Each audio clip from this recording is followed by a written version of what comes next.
How do there, guys, and welcome back to Edgar TV, where we're going to take a look back to the 2023 UK Open, which has just completed, won by Andrew Gilding, a surprise winner, 200-1 outsider that was tipped up right here on Edgar TV, beating Michael van Gerwen in the final, and how that event has changed the rankings. We know obviously Andrew Gilding is going to take a big jump because of it, but there's going to also be people taking a bit of a drop on the other side, those players that wasn't able to defend the ranking money that was on the line. But not too much on the line really with the UK Open. It's one of the lower paying majors because you'll see here the split of the prize money. 450,000 was on offer last year, £100,000 the winner, and then you see the breakdown sort of doesn't look much other than the last 16. So that's what we're going to take a look at first, those players in those last 16 positions. Now we'll see here people like Jose de Souza, who hasn't been having the best of times recently, losing £7,500 over his ranking isn't going to be a good position. Devon Peterson, we know, has been really struggling as of late. He got to the quarter-finals last year, so that's a sizable chunk of £12,500 to come off of his rankings. But if we take a scan through, we'll sort of skip through some of the early ones. Some of people you'll see as new players, that's people that picked up money at the UK Open, like Luke Littler, for example, £2,500.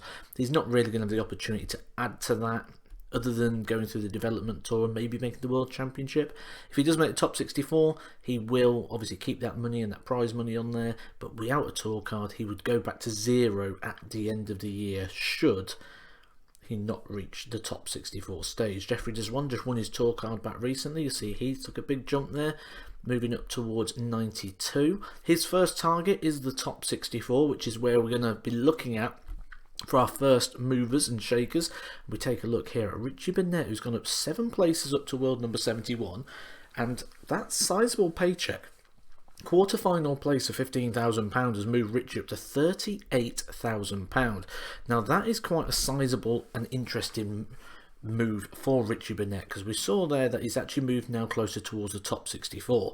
If Richie Burnett can get via the Pro Tour Order of Merit to qualify for the World Championship, he will keep his tour card, because that will be the World Championship £7,500, the Players Championship Finals, which will be £2,500. That £10,000 plus what he would win through the year would be enough for him to keep his card.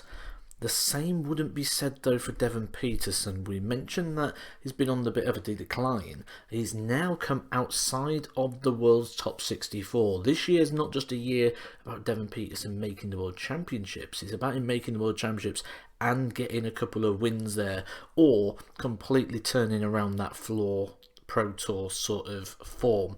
You'll see here outside the top 64 now, down to world number 65. He does have still a few sizable chunks to come off. He only put £17,000 on his Order of Merit last year, so he's still got another £35,000 to defend across this year. Looking further up the rankings, a few sizable moves here. One for Adam Gowlas, reached the semi-finals, moves himself up to 48. That will be enough now for him to be safe and keeping hold of that PDC tour card. Something that he mentioned in his interviews that he was really keen to get secured as early as possible. Ian White seems to be stabilising at the moment. He's been playing some good darts. It'll be interesting to see how his year goes, but he's a player that could be in danger of losing his tour card. Simon Whitlock had a run a couple of years ago, as you just saw, so he will obviously move down on the back of that. There's an interesting one here a little bit further up for me, and that comes from the Scotsman Alan Suter, somebody who we've seen on the rise for the last couple of years. However, this is the first year that he's going to need to defend prize money, so it could be a completely different mentality. He went to the UK Open, but the defeat there, despite going into the top 32 and getting that prize money that he got for that, has seen him drop outside the top 32 now. So for the first time, we're going to see him move down and up, and we'll see how he reacts to that moving forward.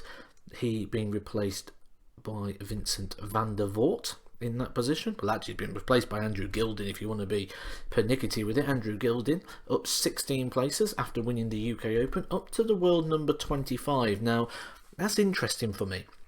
Reason being, and this comes down to the argument of what is a major title, because for me, if you win a big TV ranking event like Andrew Gilding has here and got himself into the top 32, however, he won't be guaranteed the World Match Play, the World Grand Prix. We'll see him at the World Championships, but unless he does something else now on the Pro Tour, which he should be. He should be fine for these things. We might not see Andrew Gilding again until the back end of the year at the World Championship. Maybe that's something that they need to look at with these prize monies to make it a little bit more maybe topper heavy, to make sure that you can see these players in the events such as the World Match Play if they go and pick up a major title. But maybe that's where we say it's not classed as a major title. Chris Dobie continues his climb. He moves up a place, to flops around with Christoph Ratajski. Not too much movement there. Obviously James Wade has come down 5 places. He was the defending champion. Luke Humphries was the runner-up, so there's a little bit of movement there. And then obviously those players just going past Ryan Searle up to 13th position.